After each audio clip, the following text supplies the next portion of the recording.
জামালপুরের সাহিত্য ও সংস্কৃতি বিষয়ক পত্রিকার রসধ্বনি দ্বিতীয় সংখ্যার মোড়ক উন্মোচন ও প্রকাশনা উৎসব অনুষ্ঠিত হয়েছে। বৃহস্পতিবার সন্ধ্যায় জেলা পরিষদ মিলনায়তনে এ আয়োজন অনুষ্ঠিত হয়। অনুষ্ঠানে রসধ্বনির নির্বাহী সম্পাদক কবি শেখ ফজলের সভাপতিত্বে সম্পাদক হৃদয় লোহানীর সার্বিক ব্যবস্থাপনা এবং সহযোগী ও শিল্প সম্পাদক বাচিক শিল্পী জাকিরুল হক মিন্টুর সঞ্চালনায় এক আলোচনা সভা অনুষ্ঠিত হয়। অনুষ্ঠানে বক্তব্য রাখেন সরকারি আশেক মাহমুদ কলেজের ইংরেজি বিভাগের প্রধান professor Murad Hasan, the daily front নিউজের প্রকাশক ও সম্পাদক মেহেরুল্লাহ, তিতাস গ্যাস গাজীপুরের ডিজিএম ইমদাদুল হক, কবি সাহিত্যিক ও চিকিৎসক আব্দুল্লাহ ওয়াফি, চিকিৎসক সৈয়দ শাহিনা সোবহান মিতু, পর্বতারোহী কবি ডাক্তার ধ্রুব জ্যোতিষ ঘোষ মুকুল, কবি আল জহির এবং রসধ্বনির প্রকাশক ফারুক আহমেদ। বক্তারা বলেন, সাহিত্য ও সংস্কৃতি চর্চায় রসধ্বনি গুরুত্বপূর্ণ ভূমিকা রাখছে।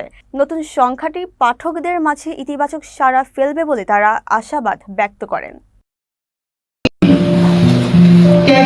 জীবন নিয়ে সংসার নিয়ে ঢাকাতেই রয়ে গেছি, কিন্তু আমি চেষ্টা করি আসতে যোগাযোগ রাখতে। আর আমার লেখালেখির ইতিহাসটা খুব কম সময়ে আসলে আগে লিখতাম।